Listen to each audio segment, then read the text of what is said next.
Welcome to Lawfolds Farm, episode 20, with me, Mr. Sealy P.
With a little bit more wood chipping done.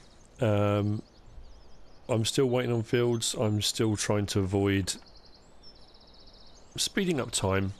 Over the course of the night, obviously time will progress. However, our field up here, field 22, the one I've got my eye on to buy, is on its next growth stage, so we'll need another job doing on it, which will hopefully drop the price.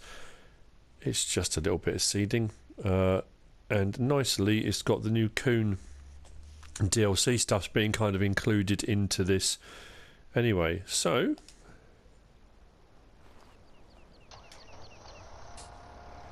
I'll get this done. And for those of you that had mentioned about the fact that when I did the Case Magnum I got so wrapped up in the dual wheel thing and all the rest of it, I didn't actually uprate the engine to 435 horsepower, as I said I had. That, as you've seen, has now been rectified. So my Case Magnum is all it can be, which is nice. So yeah, that's been rectified. Want to thank you all massively for your comments. So there's been a few gaps here and there after my holiday, a few issues with downloading Sandy Bay. It took nearly 48 hours before I could finally get that downloaded, so there wasn't an episode posted for a couple of days, so I apologise for that, but it's one of those things. We are back on Lawfolds. Sandy Bay is not without its issues, I have to say.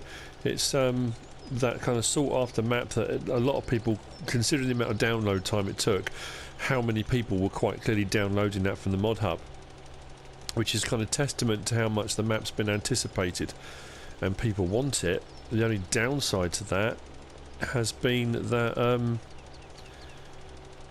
there are a few niggly issues, I'll be honest with you.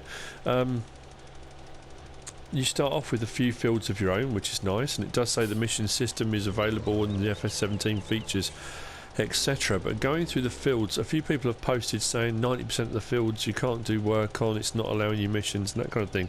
So I had a quick flick through, and to be fair, out of all the fields on there, there are only, what we got, 6 or 7 at the moment that you can do missions on. Now I don't know whether that's just you need to do a few missions, it will kind of unlock more of them, or whether or not it's I don't know, programming issue, whether it just hasn't unlocked all of them. I don't know.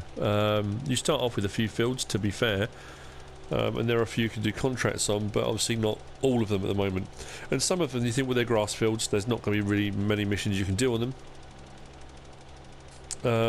So it's a bit of a weird one, if I'm honest.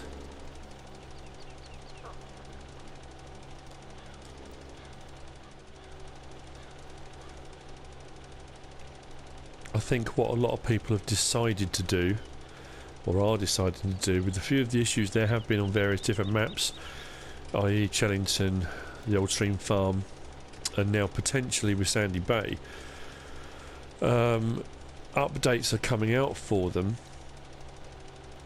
but it seems in a lot of those situations, if you do the updated map, to make those updates take effect and for the map to work properly, you then have to start a new save game, which is causing a few issues, especially, you know, if people have got a lot of hours into that particular map to get it where it's at. It then becomes a choice. Do you take a hit on it and say, you know what, I'll just run the map as it is with its niggles and its faults, or do you say, I want to iron out those niggles and faults, I've got to start again? It's a massive choice to make, in all honesty. And some people are just saying, you know what, I'm done with it, I'm not doing this map anymore, I'll go on to another one. I have also had people commenting they're done with it, full stop, they're not playing FS17 until the problems are resolved. And you know, it's another one of those really difficult things. It was, I've said this before on other Let's Plays and whatnot, it was always going to be a tricky proposition. Doing all the mod stuff, doing all the modded maps, doing all those things, converting that over from PC to console was always going to be hard. When you look at what we've gained as console players, there we go, that's not bad, 4,000, 1,000, about 5,000, 6,000 pounds. That's all very nice. Now let's see, what is that field now worth? It's come down to 91,000. So that's, I think, I'll just check on the map. 22 is up here. So soil composition, that's it. Can't do any more jobs on that. That's just going to be left to grow. So in all fairness then, I might as well buy it at 91,000. Underneath Peterwood, the green is right the way up. I'm not going to get any more money off that field. I've done enough contracts for him. I'm going to buy the field. I now own field 22 with its sunflowers. As I said, this will be a popular field at some point. But I now own field 22. Excellent. We are expanding the farm. That's all good. Yeah, well, as I was saying, when you look at what you've gained in FS17 as a console player, as opposed to the niggles, and there are a few niggles, there are a few gripes, look at everything you've gained from it. The modded maps, the mods, mod hub, you know, the contracting system. I mean, there's so much that we've got out of this. I think it's worth it for the few niggles. Yes, it's frustrating, but it is. We've gained more than we've lost, in all honesty. And in all honesty, we haven't lost anything. It's just a few problems that need to be resolved. Anyway, that said, on to the next job for this episode.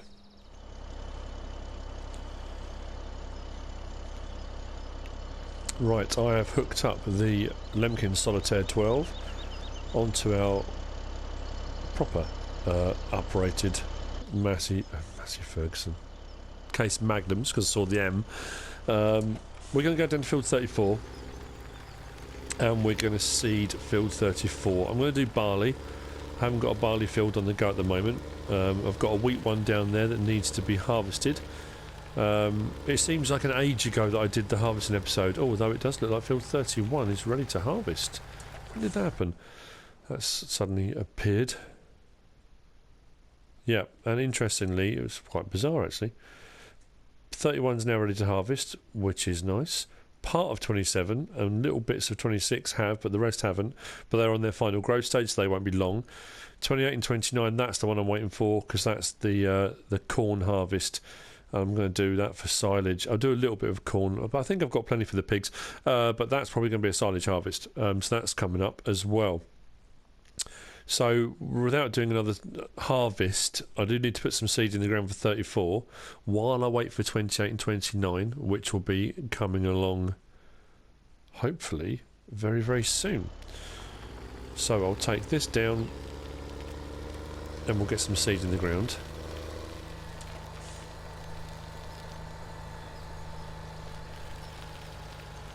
I will need to do a round of checking on the animals and that kind of thing.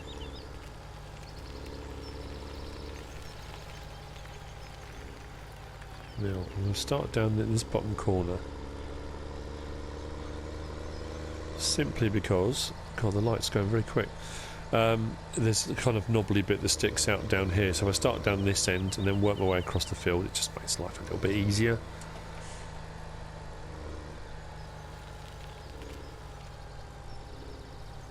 This is another one of those jobs that I will kind of jump through, speed up, montage, whatever you want to call it.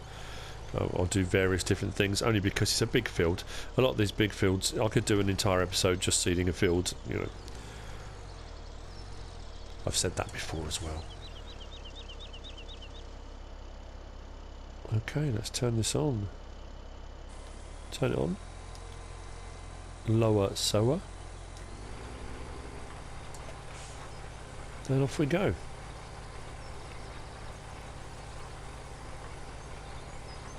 I'm still considering, actually, with the size of the field and if I can get the workers to work properly, getting a second sower anyway. So I might go with the Amazon Condor, the big one. Just a thought I might do.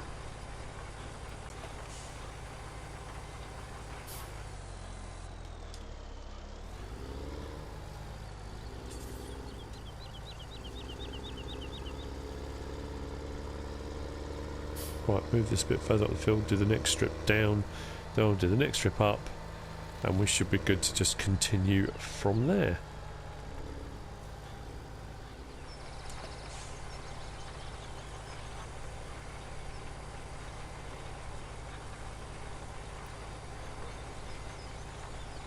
So while I'm doing this, I'm watching the cedar and the way it's kind of bouncing along the end ridge marker on the right hand side, kind of flickering around because of the ground response kind of mod. And it just reminded me of something I was meant to mention, but obviously the Sandy Bay first look video wasn't really the time to mention it. But Mr. White 37 has been messaging me, and you know, we've been talking on various different videos, etc. Had a few issues. I don't know if anyone else has, with when you save the game and then you come out of the game, getting the error code, the blue screen.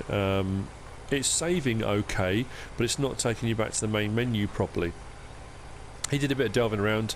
It's gone on to PlayStation Network or Giants, or I can't remember who it was. He actually kind of got in touch with one of the forums, etc. And a lot of people are convinced that it is the ground response mod, the for real mod, that is causing a few issues. And the issues it's causing, why is that not brilliant? For some reason, that if you've got it installed, that's what's causing that error code, that's what's causing that to ping up every now and again, which is a bit peculiar. He's turned his off, the ground response part of it. He's kept the rest on as far as I know, crop destruction and the tyre dirt, and hasn't had any problems since. I've been kind of the opinion, just me personally, I might mess this because I'm talking at the same time, not focusing, must do better. Yeah, my way of thinking is, alright, so every now and again that comes up. Doesn't happen all the time.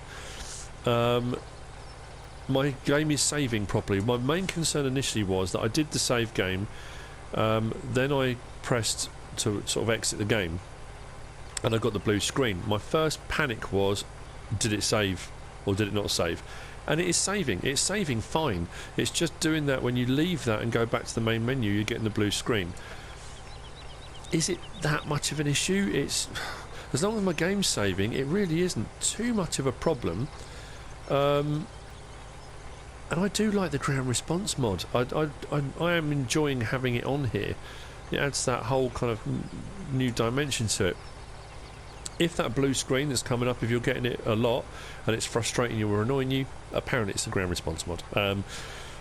Have a go, switch it off, play it for a while, and see if you get the error come up. If you don't, it could well be that then. But thank you, Mr. White37, for that. Very, very helpful. I'm getting regular updates. I'll say updates, they are updates, from various different people about gameplay, about fields, about workers, about issues, errors. You know, I try to address them when I can. If not with a contact straight back to you, but on one of my videos I might mention it if I think it's something that lots of people might be struggling with or having problems with. But there you go.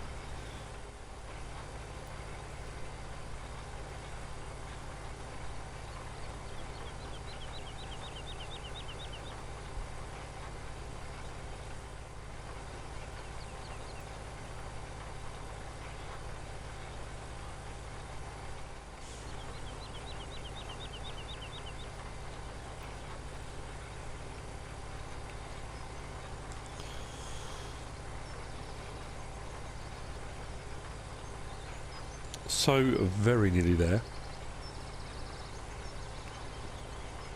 My other reason for thinking about the Condor, I know I said I was going to get something I hadn't used before and I bought this, but this only seeds, it doesn't fertilise as well, which means I'm going to have to come over with fertiliser at some point to give me the second state fertilising, which is it's not a major hassle. Other thing was, it wouldn't allow me to set a worker again, didn't even give me the option for hire worker. What's been happening is it either gives you the option to hire worker, and every time you press it, it says it's completed its task and it folds the seeder away or the cultivator away or whatever it might be. Turn off, lift it up.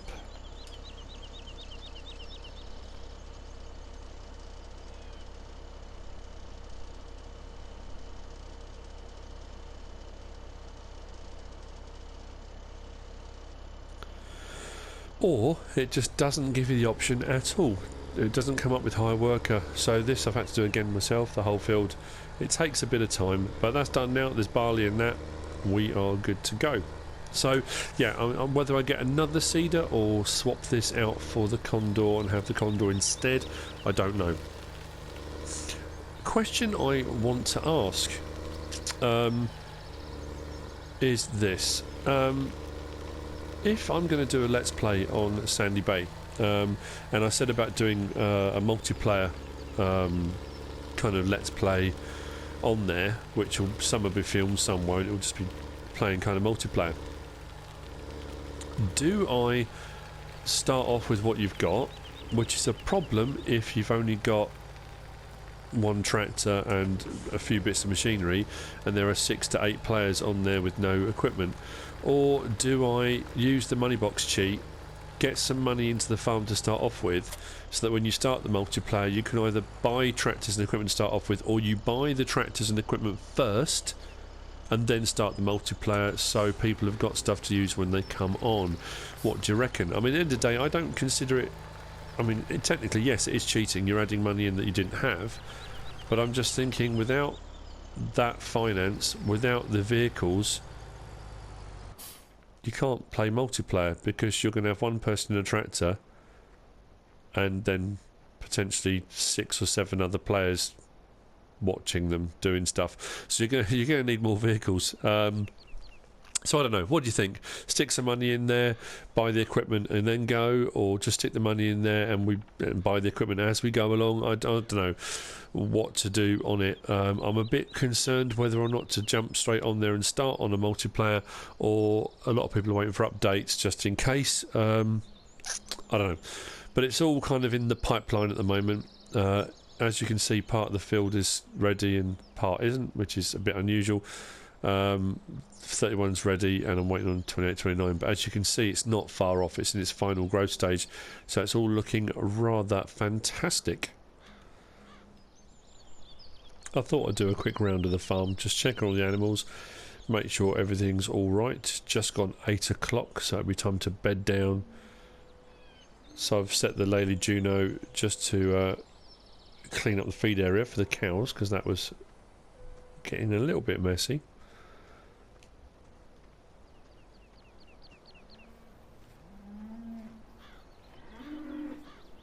Everything seems to be okay. The feed's all looking okay, I don't need to worry about feeding them. The sheep are good, pigs are good. Oh, missed that could be. So, not too bad at all on this front. Once this is finished cleaning up, I'm going to head to bed. And then we'll get up bright and early in the morning and think about what we're going to do next. Hopefully, some more of the fields will be ready. Possibly some more equipment purchasing. Who knows what tomorrow will bring. Okay, I was curious to see what I would make milk wise, what I would lose. So I got up, it's midnight, bang on midnight. I was on 661 and we're now on 691.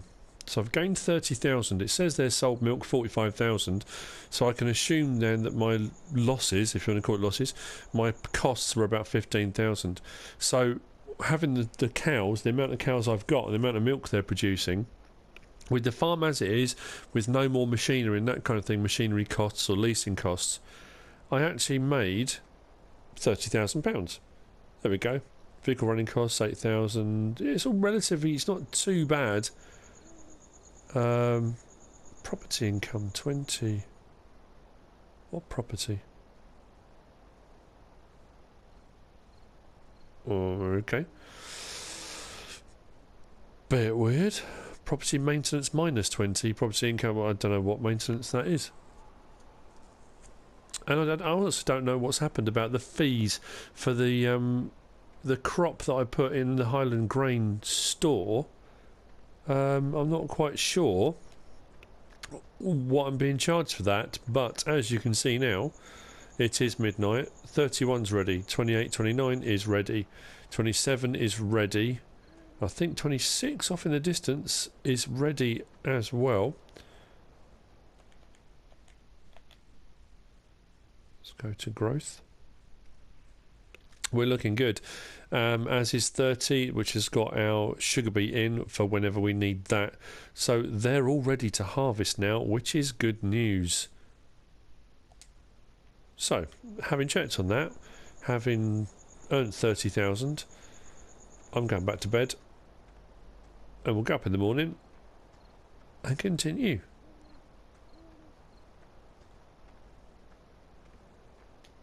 Good night. It's very early. I am just going around doing my morning rounds of the animals. And I've got another full wool pallet, bale, whatever you want to call it. So using this fantastic grab. I know it's not designed for this. We've had this conversation before. I'm going to load it up. I have turned around the previous pallet because I'm thinking if I put them on narrow across, I'm going to get more on here. That's my way of thinking. They are going to overhang slightly, which means potentially it won't allow me to put the tension straps over them. That's the only worry, but it's a minor concern. Hopefully if I can put that close enough. They overhang a little bit. It's not too bad.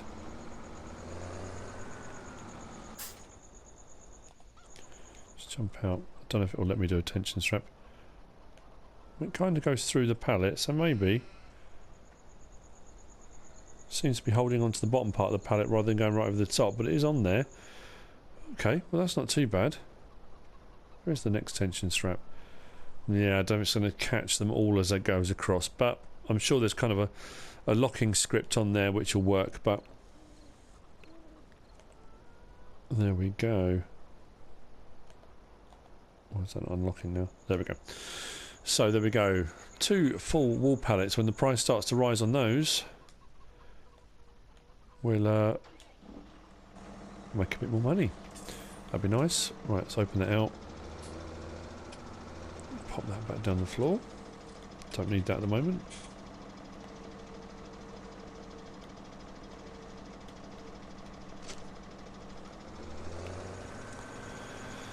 Now we have an important purchase to make today. So I'm going to head on over to Aberdeen Northern Marts. And we'll see what we're about to purchase. I really do need to take this tether back. I keep doing this. I buy bits of equipment and then completely forget that I've got them. I do need to take them back. Have I got any eggs? I don't know if I've got any eggs to sell. No. I do need to collect some eggs up. So, today's purchase, bearing in mind my fields are ready and what I said I was going to do, we need a forage harvester. I haven't bought one on any of my other maps. I've leased, but I'm going to buy one. I think I leased the Rossall Mash. I can't remember what map that was actually now. I had a crone on Goldcrest Valley when I first started out. I got the big X580. I'm going to go with the New Holland. I haven't had one on this. So the FR850. It's not cheap, but it is cool. 824 horsepower. That's a serious bit of equipment. So let's have a look. There are no upgrades available. But I've been looking forward to this. So, I've bought one. Excellent. So which means I do need a header. Now bearing in mind I've got the corn harvest to do. So we're going to need the corn header. So the New Holland one here is 38,000 and it is 9 meters wide. That's actually not too bad. And what it also means is now I've got the forage harvester. If I do a poplar harvest, I just then need to get the poplar header, and we'll be fine for doing that. If you notice up in the top right hand corner, the slots thing is back up there again. I'm down to how many free slots I've got. However, that was increased, the amount of slots available. When I did Goldcrest Valley, I think I was on, was it 99 I was down to? When it first came on, it was only on 100 and something. It's given me 639 free slots left. So that's plenty. So the header then, I will buy that as well. We are now the proud owners of a New Holland FR850. That's a nice looking forage harvester, that. I do like the kind of the bubble windscreen. It almost looks like a canopy of an aircraft. It's like a bubble canopy kind of thing.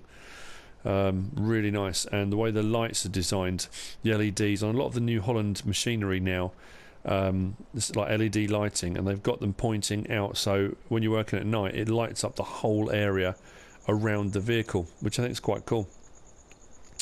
And we've got the did I go for a New Holland header? I did, didn't I? Sure it was a New Holland header. Yeah, nice combination.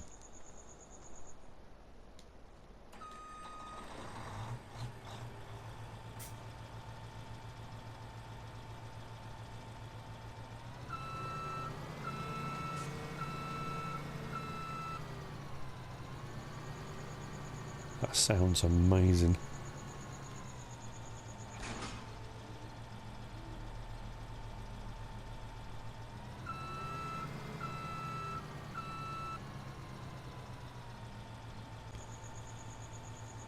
So let's check out the lights as we normally do. Front lights, rear lights, work lights. It does light up quite a good area around the front of the vehicle, which is where you're going to be needing it, and at the rear. And if I put the pipe out, which should be, well, that's beacons. I've managed to put the indicator on as well. Right, beacons off. Right, which was pipe? There we go. Pipe out, and then you've got lights on the pipe as well up there. So when that rotates around to whatever it's pointing at, it kind of lights up as well. It's a nice touch. So let's get this back to the farm.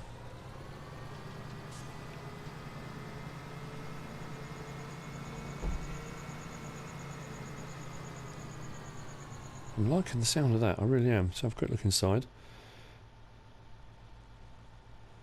All very nice. Visibility's slightly restricted with the header on, but nothing too major.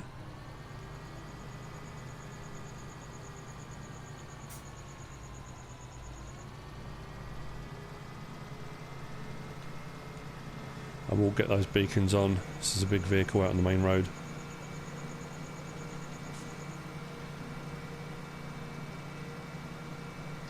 And my field 22 is also ready for sunflower harvest, which means once I get that harvested and ready to go again, I can actually get some poplar in the ground as well.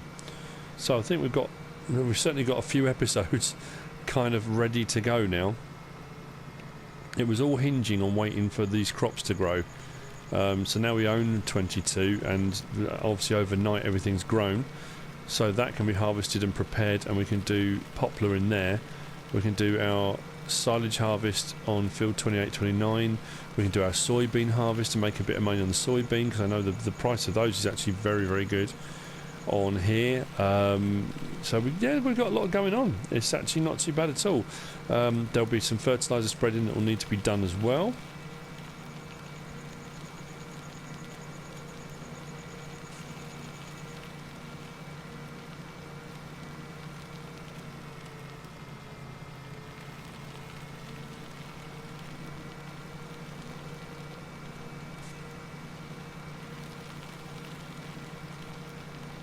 I like this.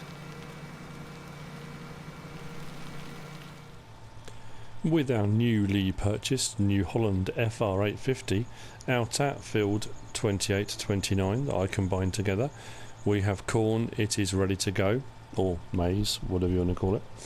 It is ready to go. So that's brilliant animation. That looks amazing. Wow, cool. Okay, so we are ready to do a corn harvest. However, in true cliffhanger style, that will be in the next episode. We have come to the end of our episode. I apologise for doing that, but it's exciting. We get to use this in the next episode. Brilliant.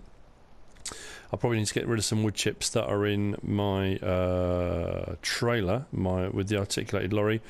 Bring that over, because that's got a much bigger capacity for doing a silage, putting chaff in. Or I did think about an auger wagon, but I don't know if you can put chaff into an auger wagon. Don't know, we'll have to see. But that is the end of the episode. We've got field 34 seeded. Did a little bit at the start with a little bit of contracting here and there. Bought field 22, checked on the animals, stuck a new wall bale onto the trailer, ready for that to be sold as well. I hope you've enjoyed it. I hope it's been informative. I hope you've got to see a new bit of equipment that you might not have purchased or only seen a picture of, and now you know what it looks like and the size of the header and that kind of stuff.